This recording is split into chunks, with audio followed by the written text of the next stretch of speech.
नमस्कार, आप देख रहे हैं हिंदी 24 न्यूज। मैं हूं आपके साथ पूजा। आइए नजर डालते हैं आज की खास खबरों पर। शाजापुर में 2 दिन निराहार उपवास यानी बेला रखकर दादा आदिनाथ के पवन दरबार तीर्थराज शत्रुंजय गिरिराज की चढ़ाई करके दुर्लभ 7 यात्रा पूरी करने वाले समाज के 4 युवा रत्नों के सकुशल नगर आगमन पर जैन समाज द्वारा चल समारोह निकालकर उनका अभिनंदन किया गया। उक्त जानकारी देते हुए समाज के मीडिया प्रभारी मंगल नाहर ने बताया कि प्रतिवर्ष अनुसार इस वर्ष भी 26 व 27 फरवरी को गुजरात के पालिताना तीर्थ में 7 यात्रा का धार्मिक आयोजन हुआ, जिसमें देश भर से बड़ी संख्या में युवा शामिल हुए। उक्त यात्रा का हिस्सा बनने के लिए शाजापुर नगर से भी समाज के युवा रतन विपिन ठकुरिया, रोहित ठकुरिया, हर्षल मांडलिक और सुजल पावेचा भी 24 फरवरी को सुश्रावक मनीष जैन के साथ रवाना हुए थे। 25 फरवरी को पालिताना पहुंचने के बाद 26 फरवरी से बिना अन्य जल ग्रहण किए शुरू हुई धार्मिक यात्रा के दौरान युवाओं ने 4300 सीढ़ियों की चढ़ाई 2 दिन में तय सीमा में पूरी करके शाजापुर की धरा का धर्म ध्वज दादा आदिनाथ के पावन धाम में लहरा दिया। यात्रा पूर्ण कर वापस शाजापुर लौटने पर सोमवार को समाजजनों द्वारा अभिनंदन स्वरूप नगर के चल समारोह निकाल कर उनका अभिनंदन किया गया। उक्त चल समारोह स्थानीय बस स्टैंड स्थित जीवाजीराव क्लब से प्रारंभ होकर विभिन्न प्रमुख मार्गों पॉइंट चौराहा, फब्बारा चौराहा, टॉकीज चौराहा, नई सड़क, आजाद चौक तथा कसेरा बाजार होते हुए ओसवाल सेरी स्थित जैन उपाध्याय पहुंचकर संपन्न हुआ। इस दौरान यात्रा पर लौटे चारों तपस्वी अश्वरथ बग्गी में सवार रहे। वहीं समाजजनों ने श्री जैन भजनों की धुनों पर जमकर झूमते नाचते हुए सभी को भावपूर्ण अभिनंदन किया। इस अवसर पर बड़ी संख्या में समाजजन शामिल हुए। चल समारोह के मुख्य लाभार्थी राजमल, सुशीला पवेचा, सुरेश मधुबाला ठकुरिया, महेश रेखा ठकुरिया, नवीन चंद्र, प्रकाश चंद्र जैन परिवार थे। युवा रत्नों का समाजजनों ने आत्मीय बहुमन किया। साथ यात्रा की कठोर साधना को अपने आध्यात्मिक आत्मबल से तय सीमा में पूर्ण करने वाले विपिन ठकुरिया 24 वर्ष, रोहित ठकुरिया 16 वर्ष, सुजल पवेचा 16 वर्ष तथा हर्षल मांडलिक 17 वर्ष का चल समारोह के पूर्व जीवाजीराव क्लब में जैन सोशल ग्रुप व प्रयास ग्रुप सहित समाजजनों द्वारा शॉल व श्रीफल भेंट कर माला पहनाकर आत्मीय बहुमान किया गया।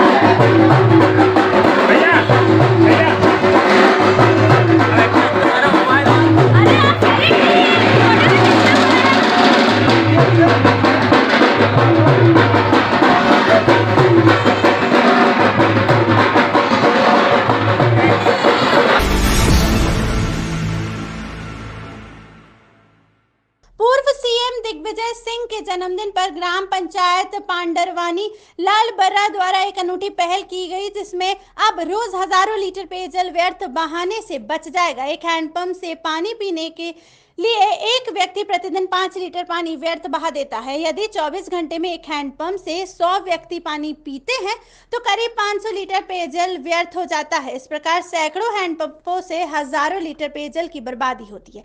ग्राम प्रधान अनीस खान ने पहल करते हुए पांडरवानी लालबर्रा ग्राम पंचायत क्षेत्र के समस्त हैंडपंपों में स्टील के ग्लास चेन सहित लगवा दिए हैं। रिंग स्टैंड चेन तथा ग्लास लगाने पर प्रति हैंडपंप 100 रुपए का खर्च भर आता है। इससे राहगीरों तथा प्यासे व्यक्ति को पानी पीने में सहूलियत भी होगी तथा व्यर्थ जल बहाने से भी बचेगा। गर्मी का सीजन आने वाला है और सभी जगह प्याऊ भी उपलब्ध नहीं होते। ऐसी स्थिति में बड़ी संख्या में लोग सार्वजनिक हैंडपंपों का उपयोग करते हैं।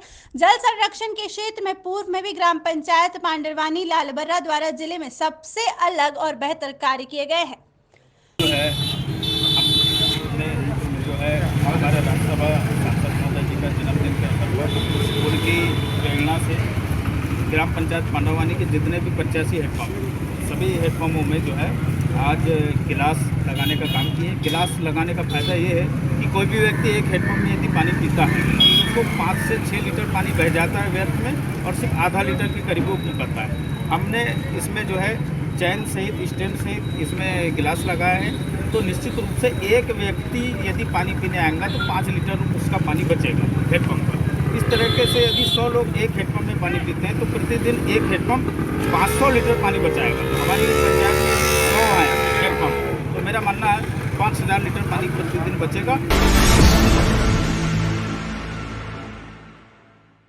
इंदौर शहर में लगातार स्पा पार्लर की आड़ में अनैतिक गतिविधियां करने वाले पर इंदौर पुलिस लगातार कार्रवाई कर रही है। वहीं आज सैन समाज के प्रतिनिधि मंडल आईजी हरिनारायण चारी मिश्र से मिलने पहुंचे और ज्ञापन के माध्यम से अनैतिक गतिविधियों में लिप्त स्पा संचालकों पर कार्रवाई करने की मांग की गई है। इंदौर शहर में स्पा संचालन की आड़ में अन्य राज्यों से मानव तस्करी के रूप में लाई जा रही युवतियों से देह व्यापार का घिनौना कार्य करवाया जा रहा है। वहीं स्पा के साथ साथ ब्यूटी सैलून व ब्यूटी पार्लर का कार्य किया जाता है, जहां अधिकतर स्पा पार्लर सैन समाज द्वारा कार्य किए जाते हैं, जिससे सैन समाज की प्रतिष्ठा धूमिल हो रही है। वहीं केंद्रीय समिति सैन समाज व इंदौर स्पा व यूनिसेक्स सैलून ऑपरेटर्स एसोसिएशन का एक प्रतिनिधि मंडल ने आईजी हरिनारायण चारी मिश्र से मांग की है कि ऐसे लोगों पर कार्रवाई की जाए, नहीं तो सैन समाज सड़कों पर आंदोलन करेगा।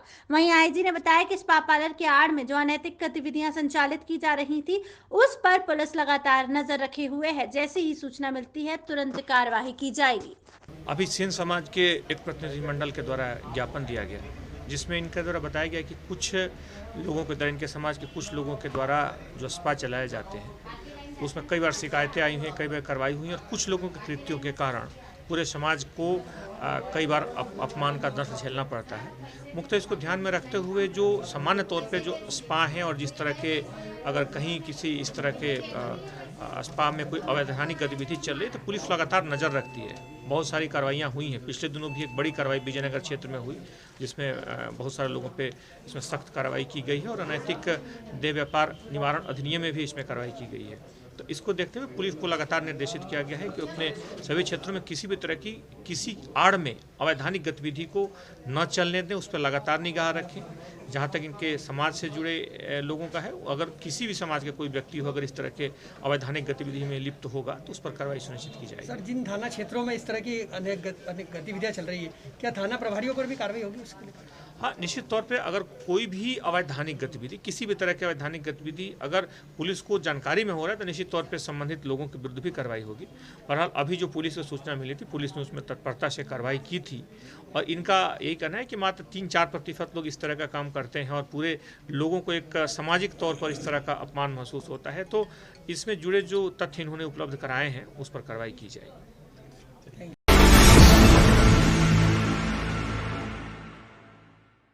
मध्य प्रदेश भाजपा के पूर्व अध्यक्ष और खंडवा के सांसद नंद कुमार सिंह चौहान हमारे बीच नहीं रहे। आज अल सुबह मैदानता में उन्होंने अंतिम सांस ली। वे लंबे समय से कोरोना संक्रमित थे और डॉक्टरों के अनुसार उनके 90% फेफड़े संक्रमित हो गए थे।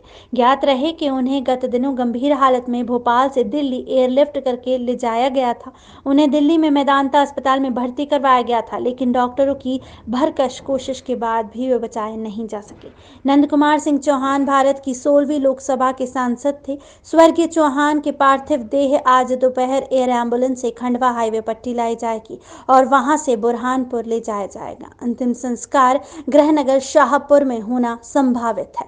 नंद कुमार सिंह चौहान मध्य प्रदेश भाजपा के कई पदों पर रहे हैं और अध्यक्ष मध्य प्रदेश भाजपा भी रहे हैं। वे विधायक के साथ साथ खंडवा लोकसभा क्षेत्र में कई बार सांसद चुने जा चुके हैं। मुख्यमंत्री शिवराज सिंह चौहान सहित भाजपा के वरिष्ठ नेताओं ने नंद कुमार सिंह चौहान को श्रद्धांजलि अर्पित की है और उनके निधन पर दुख व्यक्त किया है। भाजपा के राष्ट्रीय महासचिव कैलाश विजयवर्गीय ने चौहान के निधन को अपूरणीय क्षति बताया है। मथुरा में इन दिनों वृंदावन कुंभ चल रहा है। देश के 3 अखाड़े ने वृंदावन कुंभ के दौरान 9, 13 और 25 मार्च को शाही स्नान का बहिष्कार करने का ऐलान किया है। हालांकि प्रशासन द्वारा साफ पानी छोड़े जाने के बाद संतों द्वारा स्नान संपन्न हो रहे हैं। दिगंबराणी अखाड़े के रामकृष्ण जी महाराज, निर्वाणी अखाड़े के महंत धर्मदास जी महाराज, निर्मोही अखाड़े के महंत राजेंद्र दास जी महाराज, चतुर्थ संप्रदाय के फूलडोल बिहारी दास जी, माधवाचार्य जी महाराज, महामंडलेश्वर राधे राधे महाराज और पवन शर्मा जी हंसदास मठ ने वृंदावन कुंभ में स्नान किया। वृंदावन कुंभ को सकुशल संपन्न कराने के लिए तैनात यूपी सरकार के अधिकारी नागेंद्र प्रताप ने कहा कि शाही स्नान के लिए निकले संतों का 3 अखाड़ों के प्रमुखों ने नेतृत्व किया था। शाही स्नान के लिए निकले संतों का फूल की पंखुड़ियों से बारिश की गई। गौरतलब है कि वृंदावन कुंभ के दौरान 3 शाही स्नान अभी होने हैं। ये शाही स्नान 9 मार्च, 13 मार्च और 25 मार्च को होंगे। रोचक और महत्वपूर्ण खबरों को देखने और जानने के लिए आप हमारे चैनल को सब्सक्राइब जरूर करें और बेल आइकन दबाना बिल्कुल भी ना भूलें, क्योंकि एक सब्सक्राइब और बेल आइकन आपको जोड़ेगा हमसे और हम पहुंचाएंगे आप तक रोचक और महत्वपूर्ण खबरें हिंदी 24 न्यूज चैनल के माध्यम से। इसके लिए आप YouTube पर बगैर स्पेस दिए हिंदी 24 न्यूज टाइप करें और बेल आइकन दबाकर चैनल को सब्सक्राइब करें।